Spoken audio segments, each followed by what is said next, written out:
From a woman free-falling over 33,000 feet to a young girl that was shot 6 times point blank trying to save her own mother, we take a look through 10 people who cheated death. Number 10. Vesna Vulovic. Vesna Vulovic was working on a Serbian passenger jet in 1972 when a bomb planted by Croatian nationalists exploded on the aircraft, which had been flying at 33,000 feet. Despite the plane separating into several pieces, Vulovic found herself in the remains of the aircraft's midsection, where she remained for the entirety of a 33,000-foot freefall to the ground. Rescuers found her with a fractured skull, 3 broken vertebrae, and 2 broken legs, but somehow alive. She was in a coma for 27 days before waking up semi-paralyzed, but eventually made a full recovery.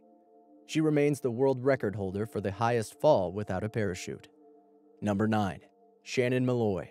Car crash victim Shannon Malloy was made a living medical case study following a collision in 2007, which caused her head to smash into the dashboard and her skull to detach itself from her spine, a phenomenon known as internal decapitation. Remarkably, Malloy's spinal cord remained intact, allowing surgeons to attempt to insert screws into her neck to keep her skull in place. With every second being crucial, doctors fought to keep Malloy alive long enough to complete the procedure, as her skull kept slipping from her neck. Eventually, they were able to stabilize her head and neck, and while nerve damage has made Malloy permanently cross-eyed, she survived a condition one doctor said he had never seen anyone survive before. Number 8. Richard Bass. In 1968, the first mafia attempt against this Canadian gangster took place. 2 hired gunmen entered a bar where he was enjoying some drinks. Although shot at multiple times, Bass was able to escape unscathed. 2 weeks later, Bass was tracked by the mafia in a motel named Le Manoir des Poissons in a Montreal suburb. The motel was set on fire, and 3 people died, but Bass escaped the blaze. Police investigation indicated arson as the fire's cause. In October, Richard Bass was injured by shots to the head and back after being ambushed with his partner inside a garage. The 2 were able to save their lives by driving through the garage door. Number 7. Ahad Israfil. You hear the story of some people, and you wonder how someone could be so unfortunate and also fortunate at the same time. In 1987, an accidental discharge of a gun blew half of this 14-year-old's brains away.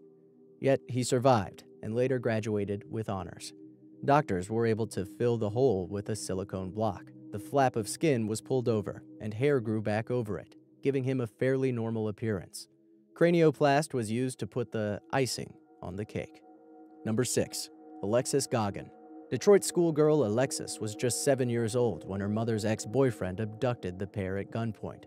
When they stopped for gas, the kidnapper shot Alexis's mother twice, once in the head and once in the arm. Alexis then jumped across the car and positioned herself in between her mother and the gunman, begging him to stop. This is when she herself was shot 6 times at point-blank range. Incredibly, not only did Alexis survive the attack and go on to make an almost full recovery, she also probably saved the life of her mother, who was treated in a hospital and discharged just after a few days. Number 5. Harrison O'Keene. In the early morning of May 26, 2013, a tugboat carrying 12 people capsized and sank in the Atlantic Ocean. However, 100 feet below the surface, Nigerian cook Harrison O'Keene was the only survivor, trapped within an air pocket. Due to the air pressure at that depth, the oxygen managed to last a lot longer than it normally would. Somehow, he endured the icy waters for 3 days, surviving on a bottle of Coca-Cola while fighting off barracudas and sharks swimming through the boat's corridors. Number 4. Howard G. Ulrich and Son.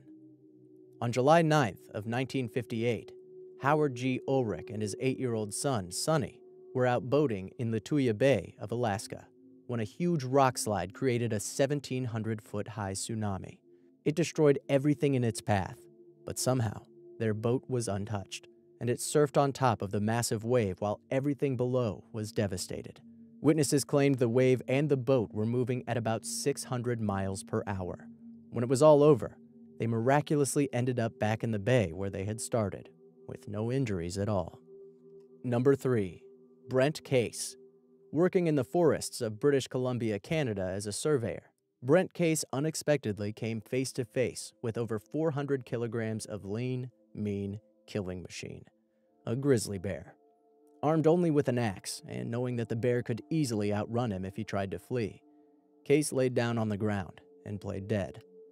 Rather than leave him alone, the bear decided to start clawing and gnawing at the unhappy woodsman's head, tearing away large patches of skin before swiping his body and jumping on top of him. Eventually, the bear walked away, leaving still alive but heavily bleeding Case behind to somehow make it back to his car before driving 15 miles to the nearest hospital. Case survived, but the deep-set scars on his scalp are a constant reminder of his almost grisly end. Number 2. Julianne Kopke. Meet Julianne Kopke, the sole survivor of a plane crash in the Peruvian Amazon, who wandered a crocodile-infested jungle for 9 days before being rescued. Kopke fell 2 miles from the sky, still strapped into her seatbelt, when her plane crashed into the Amazonian mountains in 1971.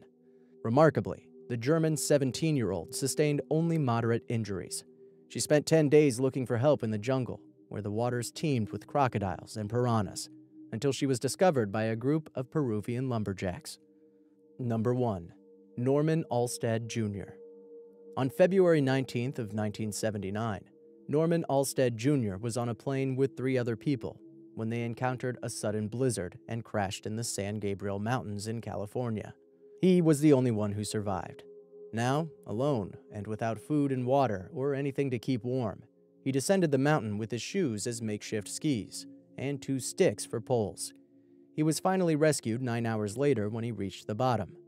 This is all even more impressive due to the fact that he was only an 11-year-old boy. If you haven't already, subscribe for more videos like this every week.